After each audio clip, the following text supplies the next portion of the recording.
jamais demandé à une femme ou à un homme de quitter sa relation, de quitter son mariage, quel que soit le degré de responsabilité que vous avez dans la vie de ce dernier ou de cette dernière, quel que soit le degré d'affinité que vous avez avec le concerné. Bonjour à toutes et à tous, bienvenue, vous êtes sur Bonté Suprême et moi c'est Félicité.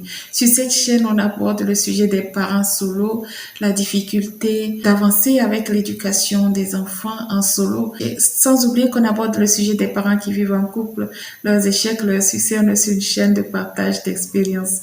Vous venez de nous découvrir, abonnez-vous, faites grandir la communauté. Partagez avec nous vos expériences par rapport au sujet que nous abordons chaque jour sur cette chaîne.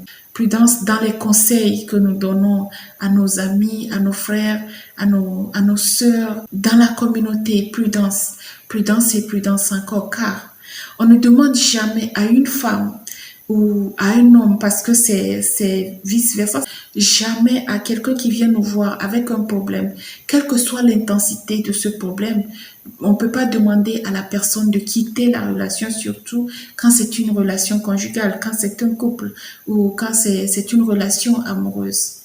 C'est possible de donner son avis par rapport à la situation. Parce que quand on vient à nous, c'est parce que l'autre, notons que l'autre a déjà une solution.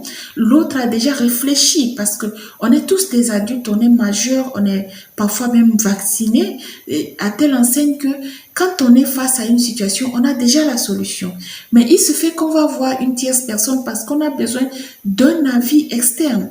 On a besoin de l'avis de quelqu'un qui soit étranger à la situation pour nous permettre de voir clair, de voir si, de pouvoir jauger la décision que nous avons prise. Est-ce que c'est la bonne décision ou la mauvaise?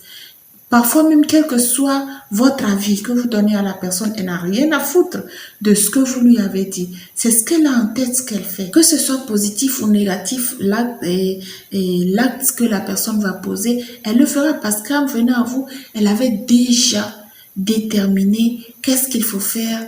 Elle avait déjà réfléchi à qu'est-ce que je dois faire face à cette situation. Donc, quand une personne vient nous voir parce qu'elle est en difficulté dans son couple, ce qui serait bien à faire, c'est de donner sa position par rapport à la situation sans mettre la pression.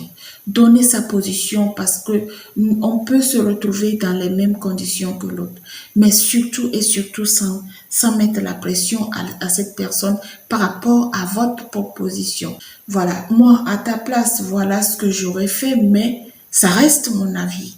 Moi, à ta place, voilà comment j'aurais réfléchi, mais ça reste mon avis. Ne jamais demander à la personne de quitter sa relation.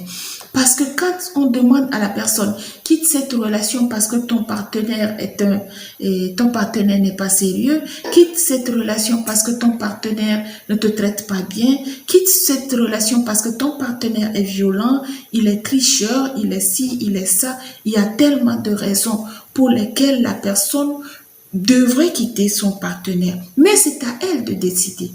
Ce n'est pas à nous en tant qu'oreille externe ou en tant que conseiller ou en tant qu'un coach quelque part qui est mieux placé pour demander à un partenaire de quitter son partenaire.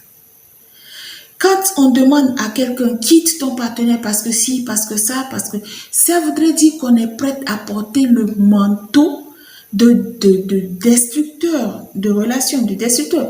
Je demande à quelqu'un de quitter la relation, ça voudrait dire que je suis prête à endosser les échecs de l'autre, je suis prête à endosser les responsabilités de l'autre, le manque de maturité de l'autre. Parce que quand ça ne va pas, elle ne dira pas que c'est moi qui ai pris la décision. Quand ça ne va pas, elle dira, j'étais allée voir telle personne, si elle ne m'avait pas conseillé de quitter la relation, je serai encore dans cette relation et peut-être que je serai encore heureux ou je serai encore heureuse. Alors, vraiment, faisons attention à ce que nous donnons comme conseil, à l'influence que nous avons sur la prise de décision de l'autre, parce que quelque part, les conséquences reviennent et on se sent vraiment responsable du malheur des autres, ce qui ne devrait pas être le cas. Ce qui ne devrait normalement pas être le cas. attention à ce que nous donnons comme conseil. Il est bon de savoir que parfois, ceux-mêmes à qui nous allons nous confier n'ont rien à foutre de ce que nous avons comme problème. Ils ont même pire dans leur vie. Mais quand on y va, ils jouent aux hommes parfaits, ils jouent aux femmes parfaites, ils jouent aux grands et aux meilleurs conseillers. Pendant ce temps, ne savent même pas quoi faire de leurs propres problèmes. C'est intéressant de faire une introspection et de pouvoir parfois prendre des décisions sans forcément passer par une tierce personne. Pour moi, c'est une joie de partager ces quelques instants avec vous, partager avec nous vos expériences par rapport aux petits sujets que nous abordons, aux petits apports que nous apportons sur cette chaîne pour faire grandir la communauté, pour soutenir la chaîne. Je vous donne rendez-vous à la prochaine. J'espère que c'est pour très bientôt. Prenez bien soin de vous, bien soin de vos relations, de vos familles. On se dit à plus.